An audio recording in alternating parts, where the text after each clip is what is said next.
So is Chris Eubank Jr. a bit of a wally or just a bit misunderstood? He wants to be a world champion, but he don't take world championship fights. He calls out the big names, but he don't fight them. He's now got a great big beard, but the other day he only had a bit of fucking bum fluff. Yes, he really is an enigma, old Junior. I mean, one minute his dad's in his shadow and they're a unit taking on the world. The next minute he's a lone wolf with Senior nowhere to be seen. So what is the actual crack with this man? Well, anyway, let's talk about his journey. It's a very interesting one. You see, a lot of fighters in this sport come from a tough background. They've all got the same story, ain't they? They come from the streets. They were selling packet in primary school. They got shot at twice a week. Their mum used to give them tomato fucking sauce for dinner. They go, oh, I'd be in prison if it weren't for boxing. But old Christopher didn't have this problem, being the son of a legend. So yes, his father, Chris Eubank Sr, is a complex character as well. As we all know, he's not everyone's cup of tea. In fact, here's a true story for you. He once met a homeless man on the street called Max and offered for him to come live in his great big mansion in Brighton. He brought him home and said to his wife, this is Max, he's going to be living with us from now on. She said, well, I'm not too keen on it, but okay, fine. Then after only 4 months of living with Chris, Max said, I can't do it anymore, he's driving me mad, and he fucked off.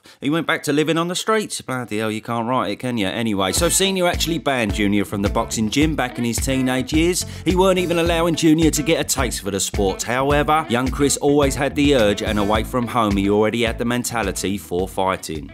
Mentioned you were in a gang. Like, how did that happen? This was before I started boxing. Yeah. So this was from like 13, 14. Yeah, to this day, there's a video of me on YouTube right now, street fighting in a car park when I was about 15. And I was doing that like every other week. And it didn't make any sense because I'd lived this street life and then I'd go home to a multi-million-pound mansion.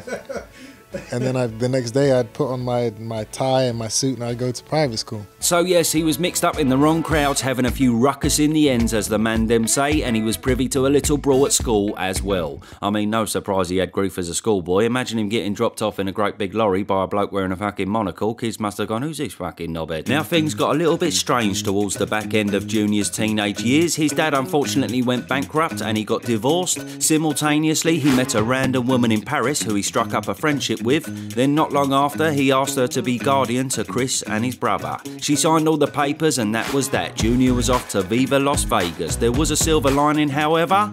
Miles away from his strict dad, he was able to immerse himself in boxing as he'd always wanted to do. And then roll on a few years later and young Chris had garnered a wealth of experience in the game. His amateur record weren't too shabby. He was a regular on the Nevada circuit, and upon returning home he finished off his amateur career with a respectable 24 wins and 2 losses. Now back in the UK and in the company of his father playing a managerial role, he decided to turn pro in 2011 and go for world honours.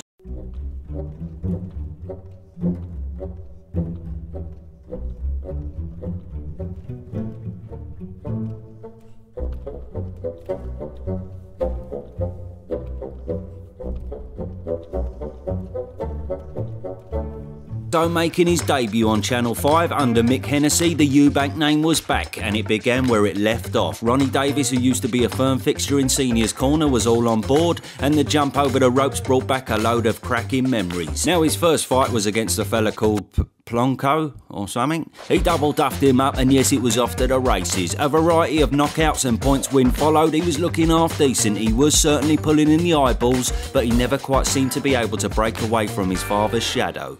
Well, literally. I mean, it's difficult when he's standing in fucking front of you, isn't it? But yes, wherever Junior went, Senior went. I suppose it done wonders for his promotion because Senior gets people talking, but the bad side was it just never looked like he was the master of his own destiny. And another bad side was that Senior was well known for being a pain in the fucking arse during negotiations, which could affect certain opportunities. For example, when Junior left Mick Hennessy and went over to Frank Warren, Frank had had enough of him after about 10 fucking minutes. You're looking forward to going to Brighton? Brighton has a lovely beach, seaside. Come down and enjoy. That's why you did so well as a promoter. I don't know where I'm at with this because that is not good enough for me. It's not good enough for the press. It's not good enough for the public. It's wrong, and you know it's wrong. And it's just another demonstration of you being awkward for no reason. It's crazy stuff. Why would you even think about that? Why would you even? Not just him. What about the press? Everything is possible. What about the press? Everything is possible. Yeah. Anyway, I think we're going to wrap this up because I'm going to have to go and get some more Anadin. Anyway, yes, this presser was in relation to the first crossroads fight of Junior's career, the acid test, if you will, against the very talented and very mouthy Billy Joe Saunders. Yes, chief support that night to the spectacle that was Fury vs Chisora 2. God, what a fight, eh? Shame we never got a trilogy. Oh wait, we fucking did, smashing. And so it turned out to be a tale of two halves. Billy Boy gobbling up the early rounds and Junior coming on strong in the later. However, it was simply too late in the end, and Billy Boy took home that lovely Lonsdale belt, sending the Eubanks back to the drawing board. Now Junior returned unfazed with a knockout of Chudinov and then Jetta, and a solid win over Spike O'Sullivan that led to another opportunity to challenge for the British title, this time against Nick Blackwell. And yes, as we all remember, Eubank was way too strong for Nick. It was such a bad beating that Senior, and fair play to him for this, even told Junior later on in the fight to avoid headshots and just go for the body. Something that may have actually saved Nick's life in the end. But now Eubank starting to unload on the corner here. Blackwell needs to respond here. He's blocking a lot of these, but he needs to fight back. Does Eubank believe he's close to the stoppage? Going for the stoppage. Chris Sr. into the ring. You're flowing like this. If the referee doesn't stop it, then I don't know what to tell you. But I will tell you this. Listen to this. If he doesn't stop it, and you keep on beating him like this, one, he's getting hurt. Two, if it goes to a decision, why hasn't the referee stopped the fight? I don't get why. So maybe you shouldn't leave it to the referee. But you're not going to take him out to the face. You're going to take him out to the body. Okay? Yes, double respect to Senior, because after the fight was stopped 2 rounds later, Nick needed oxygen and was stretchered out into an ambulance where he actually died on the way to the hospital. He was placed into a coma due to a bleeding of the skull and thankfully was brought out of it a week later. His boxing career, however, was now unfortunately a thing of the past. But thankfully he's on the mend now and he's in very good spirits these days. The man's an absolute legend. So at this point, Chris was signed with old Edward Hearn, but again, Senior was causing complete havoc behind the scenes. The Triple G fight was bubbling up and Team Eubank said they wanted it, but yes, of course, it never materialised. Probably the most frustrating period of my boxing promotional career. And you're trying to explain that this deal is unbelievable. And it's like, no. And Eubank was frightening. I mean, you'd sit down and you'd negotiate virtually the whole deal. And we'd sit there around a table with Sky and, you know, and he'd say, right, I think we're there, but I'd just like to ask, who is commentating on the fight? And I would say, sorry? He said, who is commentating on the fight? He calls me Edward. I've known him since I was 12 years old. Edward, who is commentating on the fight? And I would say, well, it's obviously Sky. Said, no. He said, Barry McGuigan must commentate on the fight. And I said, why? He said, because when I beat Nigel Benn, Barry McGuigan was commentating. And I said, what's that got to do with it? He said, because this is important. This is the Eubank Warriors Code. You know, so, and it's literally, you know, you get in situations like that and you're thinking, are you being serious? But little things, you know, and in the end, you know, so I turn around and say, you've got till 5 o'clock to sign this fight. I'm not messing around. You don't understand. I'm not messing around. And then 5 o'clock comes, and they haven't signed it. And then that's when we went off and we did the Kell Brook fight. But, you know, sometimes it's very frustrating. So to nip it in the bud, they never actually wanted the fight, let's be honest. They waffled a load of bollocks to get out of it and ultimately just used Triple G's name to build theirs. Instead, he then went on to fight Reynold Quinlan. Fucking hell. They did this for the IBO belt, which is not a World Championship belt, by the way. It's actually a load of old turd. But on top of this, it was also their first solo venture to becoming their own promoter. They joined forces with ITV and managed to make this a pay-per-view fight, by the way. Bloody hell. And then after this, they also did the same with the Arthur Abraham fight, which was also on Channel 3. But then, things got interesting as he went on to join the World Super Series. Oh yes, this little ditty needs to come back, doesn't it? It was absolutely blinding. Old Callis Allen hoovered up some of the best in the world for a monumental tournament, and after Chris sparked out old Yildirim, it was on to a mouth-watering semi-final against the Saint, his first world title opportunity. Now, to this point we knew that Eubank was a good fighter, he was a brawler, he had some power and certainly had the heart. But we also knew he just lacked that something special to make him world level, and this fight showed us that more than ever. Faith in his corner, right hand in round number 3, wound up with a big left hand and then walked onto a shot from Grove. almost following his man around the ring as though he's hypnotised. Cannot close the... Good right uppercut, left hook. And this would be easier work than his 2 contests against Charles Bronch at the first semi-final of the World Boxing Super Series. Chris Eubank in the biggest fight. In the fact that he's able to throw clusters. He was picked off by a long right cross. He shakes, competing in his 31st professional. He's actually caught him with the shot. And that may be just a scramble. He's on the verge of leaking once again. Another big swing. So even with Georgie Boy dislocating his shoulder in the final round, Chris just couldn't match him for ability and came up short. And, well, he didn't half get some stick for this fight. The kid doesn't listen to anybody because he knows it all. If this is the best Chris Eubank because he's a know-it-all, then I'm sorry, he's never going to become a world champion. I'm very, very harsh right now. I knew you was going to say that, like you said it before, but please just... which camera can I look into to tell Chris Eubank Jr. to finish? Because I prefer him to finish. At this point in his career, it really was baffling that he still hadn't found a concrete trainer for his corner. I mean, he fiddled about with Adam Booth, but that soon took a shit, so he was essentially training himself. And it pretty much showed with everything unfolding on this night. He then finally went on the hunt for a decent cornerman, pulling in Nate Vasquez for the James DeGale fight, which was a decent win. He was a bit washed up, old longhead, but even so, Eubank bullied him all night. Plus, he even managed to throw in a little body slam as well, bosh. Then with Nate still in the corner, he fought Korobov, but his shoulder went in the second round. Then after a 500-day hiatus, plenty of time to pop over to Turkey and purchase a fucking beard. Upon his return, Nate was binned off for an absolute legend of the game. Yes, Roy Jones Jr. was now Eubank Jr.'s official trainer.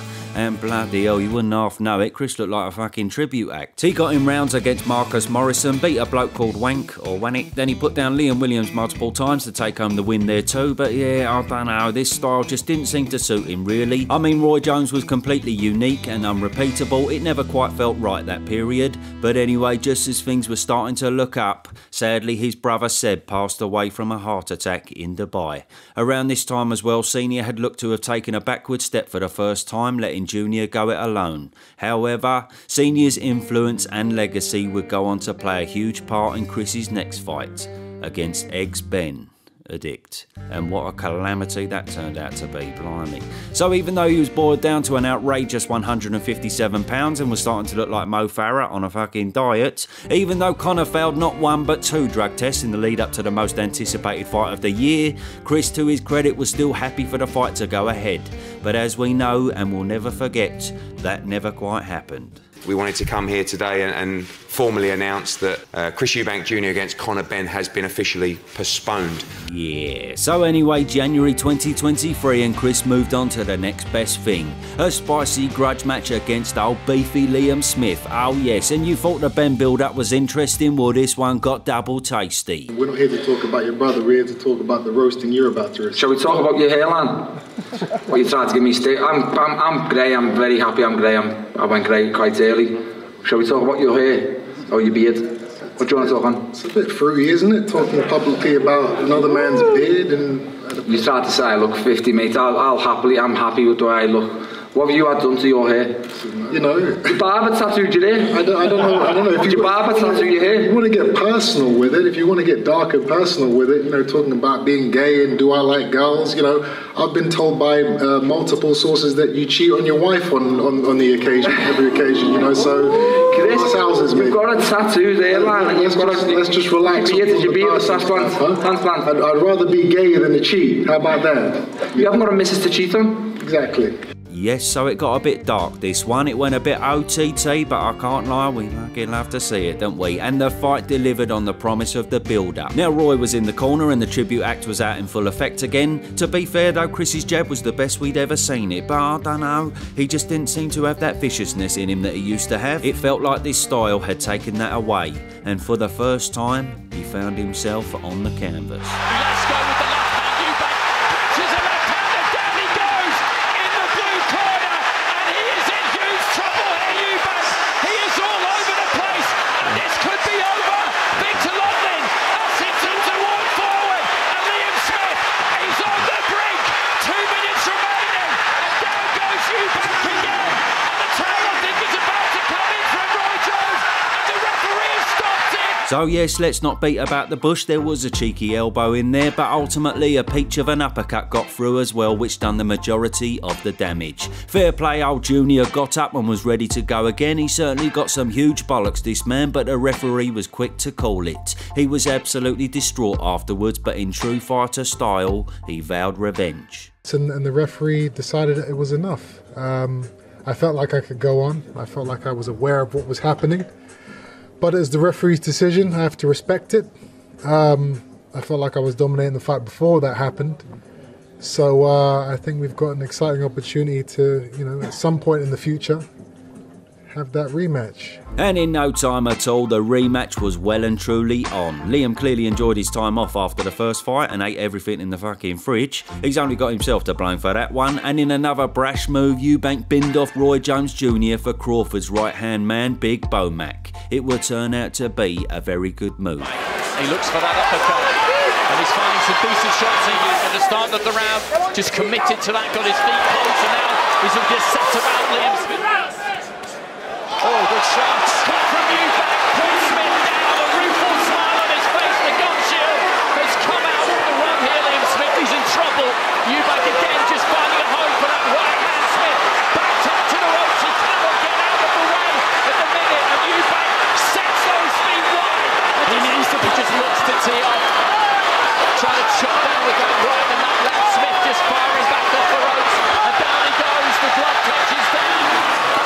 Eubank chopping down with the right. Smith trying to stay out of the way, and the referee has stepped in and stopped it. Now then, addressing the elephant in the room, Liam Smith didn't look his usual self that night. It looked like there was something wrong with his leg and he just didn't have the pop that he had in the first fight. Regardless though, Eubank Jr. was quality. He was as polished as we'd ever seen him, and to avenge such a heavy loss in this manner, as well as having the whole crowd against him, deserves full credit. Him and old Bomac looked like an absolute dream team. I'd like to say they went out and celebrated afterwards, but instead Bomac went and got fucking arrested. He brought his gun over from America, didn't he, the helmet? British people don't carry guns over here, Bomac, bruv. We ain't like you Americans. Brits carry zombie knives and machetes instead. It's much safer. Anyway, there we are. So the Eubank Jr. story to this point ends with a dismantling of Zerameta in Saudi, but yeah, shock horror, Meta was always leagues below. Nobody understood this fight. There were talks of him fighting Canelo prior to this, and yet again, just like Golovkin, it never materialised. So in a nutshell,